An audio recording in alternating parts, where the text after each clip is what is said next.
नमस्कार, प्रणाम, good morning. Thank you so much for joining us this morning. मैं हूं आपके साथ रचना सिंह और आप देख रहे हैं हमारा मॉर्निंग लाइव शो बिहार बिहान। दर्शकों, एक और शनिवार की सुबह, अलसाई हुई सुबह में आपका बहुत बहुत स्वागत है। आई एम श्योर आप में से कई सारे ऐसे लोग होंगे जो ऑफिस जाने की जल्दी में होंगे और कई सारे लोगों की बस अभी सुबह ही हुई होगी और आपने अपना टेलीविज़न स्क्रीन ऑन किया होगा और उस पर प्रोग्राम लेकर हम आ गए हैं बिहार बिहान। और अब आपका परिचय एक ऐसे व्यक्ति से कराने वाले हैं जो बेहद ही खास हैं। उनके बारे में एक छोटी सी कहानी मैं आपको चाहूँगी। कहानी कुछ ऐसी है कि एक बच्चा जो मुंगेर का रहने वाला है और मुंगेर का वो बच्चा जब रेलवे स्टेशन पर अपने पिता के साथ जा रहा होता है तो उसकी नज़र एक घड़ी पर पड़ती है। वो घड़ी जो रोमन अक्षर में लिखी हुई है और उसके दिमाग में ये बात आती है कि क्यों देवनागरी में नंबर क्यों नहीं लिखा हुआ है। और ये जब उसके दिमाग में खटकता है उसके बाद वो बच्चा थोड़ा सा और बड़ा होता है और बच्चा जब बड़ा होता है तो 11 साल की उम्र में एक पेंटिंग बनाता है। भगवान महावीर की एक पेंटिंग, ओंकार लिखी हुई एक पेंटिंग वो बनाता है और वो पेंटिंग हाथों हाथ बिक जाती है। कहानी का सिलसिला थोड़ा आगे बढ़ता है। अब ये समझ में आता है बच्चे को कि रुचि जो है वो पेंटिंग के तरफ है। तो पेंटिंग की तरफ रुचि के वजह से वो पहुंच जाता है पटना विश्वविद्यालय और वहाँ फाइन आर्ट्स में जाकर के वो वहाँ ट्रेनिंग लेता है। वहाँ से भी उसका दिल नहीं भरता, आगे जाता है BHU में जाकर पढ़ाई करता है, वहाँ भी उसका दिल नहीं लगता है और तब लगता है कि भाई क्या ऐसी चीज़ है जो वो मिस कर रहा है। पेंटिंग जो उसे इतना पसंद है, जिसको वो इतना डेडिकेशन के साथ फॉलो कर रहा है। उसके बाद वो बड़ौदा पहुँचता है वो बच्चा और वहाँ जाकर के कई सारे अवार्ड्स जो हैं वो अपने नाम करता है। तो आज हमारे साथ स्टूडियोज़ में हैं जैन कमल जी। कमल जैन कहूँ या जैन कमल, जैन कमल के नाम से वो जाने जाते हैं। और आपको बता दूं कि एक विजनरी आर्टिस्ट जो कि कैलीग्राफी के एक्सपर्ट हैं, टाइपोग्राफी में अपनी एक बहुत खासी पकड़ रखते हैं। पब्लिकेशन डिज़ाइनिंग की अगर मैं बात करूं तो उस पर भी उनकी बहुत अच्छी पकड़ है। फॉर्मर मेंबर रहे हैं, जूरी मेंबर रहे हैं सेंसर बोर्ड के एंड वॉट नॉट। एक ऐसी पर्सनालिटी जो अपने आप में पूरी है और हमारे सामने वो साक्षात बैठे हैं और आज आपको भाषा के बारे में, अक्षरों के बारे में वो सब कुछ बताएंगे वो जो जानते हैं। सर, बहुत बहुत स्वागत है आपका हमारे कार्यक्रम में। आप लोगों का भी बहुत स्वागत है हमारी नज़र में। बिहार में आके अभी एक दिन का समय निकाल के आप लोगों के साथ मिलने का मौका आप लोगों के द्वारा बना है, ये बहुत ही अच्छी बात है। जी जी, बहुत अच्छी बात है। सर, कार्यक्रम में आपका फिर से स्वागत है और आपने इतना वक्त निकाला हमारे ऑडियंस के लिए, इसके लिए हम तहे दिल से आपका शुक्रिया कहते हैं। कार्यक्रम की शुरुआत में आपका शुक्रिया बार बार, क्योंकि आपने मुंगेर का एक बच्चा जो यहाँ से निकल करके एशिया में जाकर के अपना नाम बनाता है, अपनी मेहनत से अपना नाम बनाता है, ये बहुत ख़ास बात है। तो थोड़ा सा आपकी कहानी के तरफ चलते हैं कि क्यों पेंटिंग आपके दिमाग में, जहन में आई और कहाँ से पेंटिंग की रुचि जागृत हुई और कैसे वो पेंटिंग की रुचि कैलीग्राफी और टाइपोग्राफी तक गई? ये मुझे पता नहीं है, लेकिन जब मैं यहाँ से निकला, पटना फाइन आर्ट्स आया, पटना फाइन आर्ट्स से आगे बढ़ा, बड़ौदा, शांति निकेतन, NID तक चला गया। लेकिन चलते चलते मुझे ये लगा कि देश में एजुकेशन में, मास कॉम में या जर्नलिज्म में बहुत कम पढ़ाई होती है अक्षरों के बारे में। इसको नापने का मेरा जो तरीका है, अगर मैं किसी एडिटर का हाथ पकड़ लूं और उससे पूछूं कि आपके अखबार का नाम क्या है या किसी दूसरे अखबार का नाम क्या है, क्योंकि हर अखबार जो है हमारी ही तरह होता है, पूरा शरीर उसका खून से भरा होता है, अक्षर उसके खून होते हैं। जैसे तुम्हारा खून A पॉजिटिव है, मेरा A नेगेटिव है, तो अक्षरों का भी A पॉजिटिव A नेगेटिव अखबारों के माध्यम से होता है। इसीलिए हर अखबार अपने अपने रूप में 2 रुपये में रोड पे अपने अपने नजरिए से देखा जाता है। और जो अखबार बहुत अच्छी तरह से अपने आप को हेल्दी पेश करता है वो सक्सेस हो जाता है।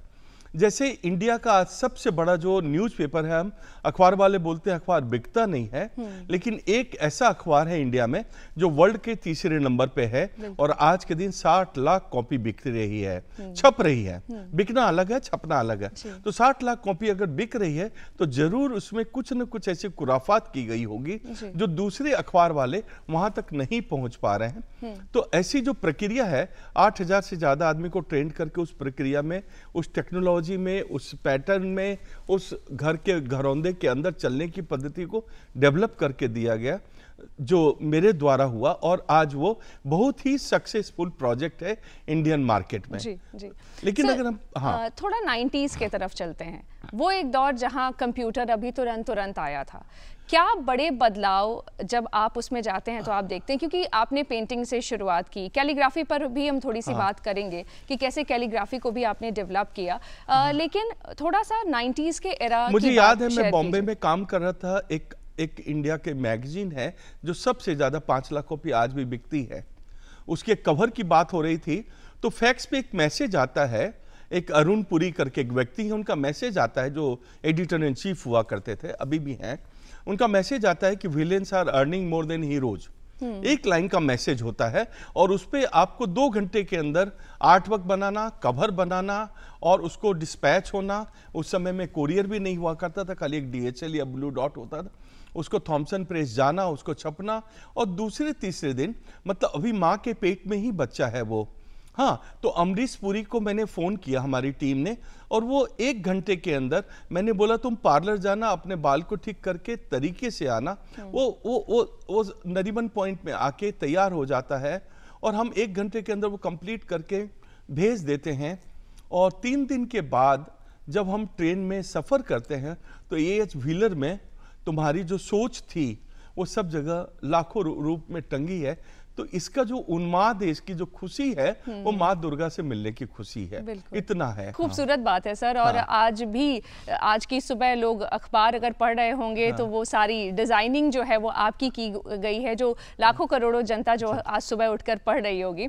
एक और ख़ास बात यहाँ समझना चाहते हैं आपसे कि थोड़ा कैलीग्राफी में भी हम ज़रूर जाना चाहेंगे। कैलीग्राफी को आपने कैसे प्रैक्टिस किया और कैसे आपने उसको इतना इम्प्रूव किया कि आज उसको लोग देश में जानते हैं, पूरी दुनिया में जानते हैं?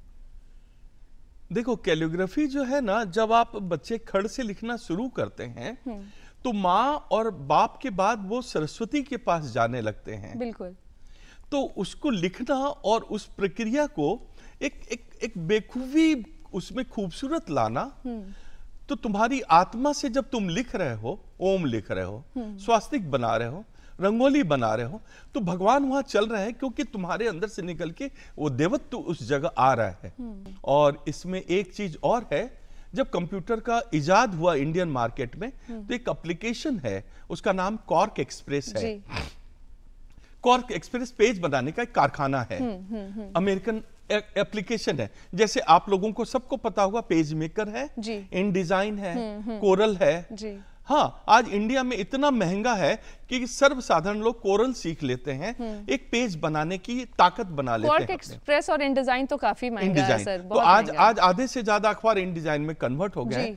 लेकिन इस देश का पहला मैं ऐसा कुपूत हूं या सपूत हूं, 3.1 एप्लीकेशन मैंने 1990 की एक अखबार में यूज किया।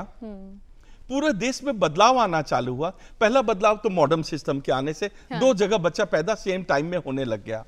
उसमें कुछ चीजें बदल दी गई, बॉम्बे का है तो बॉम्बे की न्यूज, और सिटी का है तो सिटी, एडिट के लेटर्स में इस तरीके से एक एडिशंस आते हैं। हाँ, एक स्ट्रक्चर ऑफ एडिटोरियल कंटेंट को प्लान किया गया। अखबार को देखना, करना और उसकी पद्धति को समझना एक ऐसा जहर है। बिल्कुल सर। और सबसे बड़ी बात है, सबसे बड़ी बात है, उस समय में 13.3 जो एप्लीकेशन है कॉर्क का, वो वहां यूज होता है।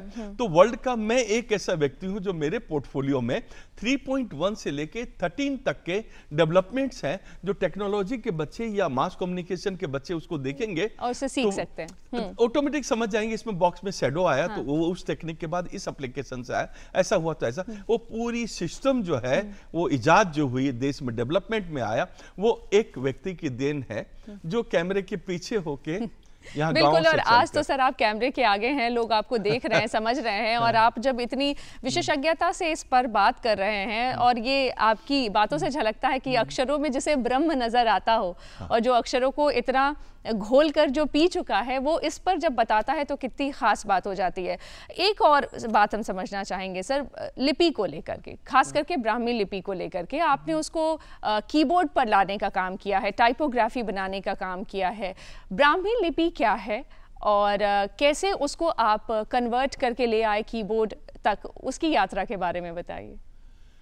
एक अपने देश में अगर हम रुपये पे गौर करें तो 19 लैंग्वेजेस हैं। अच्छा। शायद आधे लोगों को पता नहीं होगा, लेकिन जानना चाहिए। ये 19 लैंग्वेज की जो जननी है, गॉड मदर है, वो ब्रह्मी है। अच्छा। और ये आया है उदयगिरी, खंडगिरी और हाथी गुफा है उड़ीसा में। वहां पे ये लिपियां लिखी हुई हैं। जैसे ये वर्ल्ड की पहली लिपि है। और महावीर तो 24वें तीर्थंकर हैं, लेकिन पहले जो तीर्थंकर है उनका नाम है आदिनाथ भगवान। उनकी 2 बेटियां हुआ करती थी, एक का नाम ब्रह्मी था, एक का नाम सुंदरी था। तो ब्रह्मी से लिपि का इजाद हुआ इस जमीन को जी। और सुंदरी से इजाद हुआ लिखने के न्यूमेरिकल को। और उससे मुझे लगता है जो मुस्लिम पद्धति में उल्टा लिखने की पद्धति है वो भी आई है। कैसे? जब हम कीबोर्ड पे या कैलकुलेटर पे 00 लिखते हैं, फिर 00 लिखते हैं, तो मानो 1000 या 10,000। लेफ्ट में राइट से चल के लेफ्ट में जब 1 लिखते हैं तो 1 लाख हो गया। हाँ। तो उल्टा लिखने की पद्धति भी जेनोलॉजी से उर्दू को आई है। सर, पब्लिकेशन डिजाइनिंग में आपका झुकाव जो है वो किस तरीके से हुआ? क्योंकि अभी भी जब हम अखबार पढ़ते हैं तो वो अखबार अब जो हमारे सामने होता है वो बड़ा सुंदर अखबार है, और जब उस पर हम स्पेसिंग की बात देखते हैं या उसकी जो स्टाइल शीट भी अगर समझने की कोशिश करें, जो मुझे लगता है कि लेमैन नहीं समझ पाएंगे, लेकिन उसके पीछे के काम करने में आपने पत्रकारिता में एक लंबा समय दिया है। कैसा रहा है वो सफर और क्या कुछ बदलाव हुआ है? मैं इसमें एक एग्जांपल देता हूं जो कॉमन लोग आराम से ऑब्जर्व करते हैं। एक है 1990 के अखबार को खोला जाए तो आप देखेंगे पेज नंबर 3 में एक बड़ा सा इमेज है और इमेज के नीचे एक लाइन सिंपल से लिखी है। हाँ, तो उस समय फोटोग्राफर लोग रोज आके गाली देते थे, एडिटर से झगड़ा करते थे कि मेरा एक फोटो तो छाप दिया करो यार, मर जाएंगे, कब छापेंगे, रोज क्लिक करते हैं। तो वो एक पद्धति चली इमेज को रखने की अखबार में। यहाँ एक अखबार में देख रहा हूं जो मैंने पैदा किया है, जो मैंने काम किया है, उसमें पेज नंबर बैक पेज में जाएंगे तो पूरा एक बड़ा इंटरनेशनल देश विदेश का एक बड़ा सा बेलून के साथ फोटो है। हाँ, आप समझ जाएंगे मैं किसकी बात कर रहा हूं। अब वो पद्धति एक आई इंटरनेशनल सेक्शन को रखने की पद्धति। पेज को आधा काटा गया तो अखबार वाले विदेशी अखबारों से जो कोलैबोरेट किए हैं, चाहे टाइम्स के किए हों, न्यूयॉर्क टाइम्स से किए हों, तो उनकी स्टोरीज को छापने की परमिशन, तो बहुत सारी चीजें हैं। देश में अगर आप एडिटर्स का हाईलाइट है, कोट रखने का तरीका है, कोट्स रखने का, बात करने का तरीका है, ड्रॉप लेटर का तरीका है। मैं बताता हूं जर्नलिज्म में ड्रॉप लेटर पढ़ाया ही नहीं जाता है। अगर मानिए एक स्टोरी है जो एक बुक में, पीरियोडिकल में आप छाप रहे हैं और वो स्टोरी जो है 8000 वर्ड की है, चल रही है, एक नोटबुक है। आप जितनी भी किताबें देखें सब में आप रन ऑन जा रहे हैं जी। आप किसी का कॉलर पकड़ के दबा नहीं रहे कि यहां पढ़ना शुरू करो। हाँ। मैंने वो पद्धति शुरू की ड्रॉप लेटर रखने से। मानिए कि मैं यहां से निकला, वहां गया, वहां मर्डर हो गया, उसके बाद भागा, फिर एक ड्रॉप लेटर है, स्टोरी बदलती, वहां एक लड़की मिल गई, मेरा प्यार हो गया, मैं ऐसे चला गया, फिर एक ड्रॉप लेटर गिरता है कि मैं 4 लोगों से लड़ा। फिर तो वो जो ड्रॉप लेटर है वो आपको गाइड करता है एक टर्निंग पॉइंट लेने के लिए, पढ़ने के लिए। तो अगर आप बोर हो रहे हो वहां चले जाओ। तो पढ़ने की पद्धति को स्मूथ बनाने की पद्धति में एक बहुत बारीक योगदान है जो कॉमन लोग नहीं समझ रहे हैं, लेकिन कॉमन लोग देख के एंजॉय कर रहे हैं। लेकिन वो चेंज तो वो जरूर महसूस कर रहे हैं, वो चेंज तो उन्हें महसूस कर रहे हैं, वो कंफर्ट जो पढ़ने में। अब जैसे मैं फैमिली में पूछ रहा हूँ भाभी से या बच्चों से या किसी से, कौन सा अखबार अच्छा है, ये बकवास है, ये अच्छा है। सर, पब्लिकेशन डिजाइनिंग एक अलग एक्सपर्टीज की जगह है, मल्टी फैसेटेड आपकी पर्सनालिटी है। अब यहीं से पता चलता है आपने 10 साल से लंबा वक्त दिया है सेंसर बोर्ड में। कैसा था वो पूरा एक्सपीरियंस? क्योंकि यहाँ अक्षरों को आप देख रहे थे, यहाँ पेंटिंग्स को आप देख रहे थे, अब आप विजुअल्स को देख रहे थे और अब उनकी कटिंग चॉपिंग चल रही थी। नहीं, लेकिन मास कॉम में भी, प्रिंट मीडिया में भी हम रात में जब पेज 1 में जो इमेज लेते हैं उसके ऊपर बहुत अच्छा एक रिसर्च होता है। 4000 से ज्यादा इमेज डेस्क पे आते हैं, उसमें से एक उठाना है और लेना है और स्टोरी बनानी है। सर, हम चाहेंगे कि आप ऐसे ही लगातार कोशिश करते रहें और हमारे इस भारत को और महान भारत बनाने की जो ये लगातार आपकी कोशिश है, एक मुहिम है जो आप एक, जैसे कि हमने शुरू में भी बात की कि मुंगेर का एक बच्चा जो है कैसे वो एशिया में नाम बना रहा है, वो नाम ऐसे ही कायम रहे और नाम ऐसे ही बनता रहे। और कार्यक्रम में आने के लिए आपका बहुत बहुत धन्यवाद। आपको भी बहुत बहुत शुक्रिया। हमारे जाने का टाइम आ गया है, लेकिन जाते जाते आपसे वही कहना चाहती हूँ जो हर बार कहती हूँ कि अगली सुबह आपको हमारा ऐसे ही इंतजार करना है। बिहार बिहान लेकर अगली सुबह हम फिर आएंगे। तब तक के लिए देखते रहिए डीडी बिहार। नमस्कार।